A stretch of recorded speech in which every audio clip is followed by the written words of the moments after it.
Hey guys, for my 24-hour inquiry, I decided to look into how beekeeping works on like a small scale in cities. Lately I've been kind of interested in like gardening, and just a natural next step to that would be like looking into keeping bees outside, and it's just something I kind of wanted to look into, and now is a good opportunity to do that.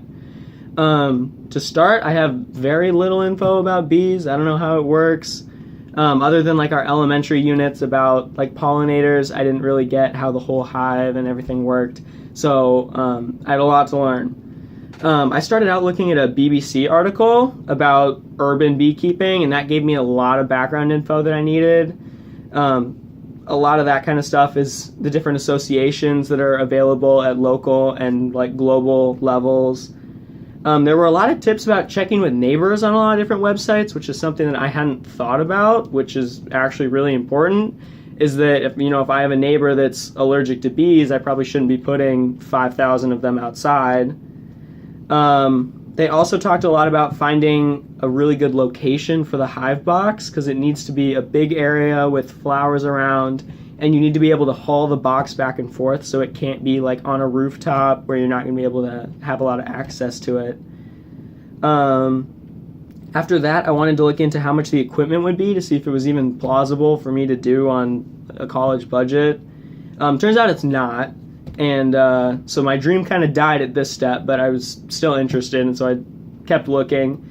Of the different things you would need, a hive box and stand is $200-ish. Certain tools that you would need for cleaning the hive and separating the honey and stuff can cost $20 to $100. And in total, it looked like everything you would need to get started is close to $500, and that was too much for me. So I said no at that point, but I wanted to keep researching how exactly it worked and how much product, honey, people would get out of it. One blog that I was reading cited that in a year's time, they spent maybe 15 to 30 hours tending to the hive and the bees, which surprised me that it was so low. And they also claimed that they would get 16 pounds of honey per year out of just one hive, and that seemed like a lot of payout for not a lot of work in regards to how much work you can put into gardening and really not get that much produce out of it.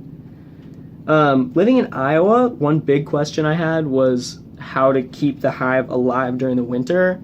As I was researching more, I kept kind of getting the impression that beekeeping just wasn't something that you would do in the Midwest or in a cold climate. And it turns out that I was entirely wrong. I guess that there are really intense ways of winterizing hives.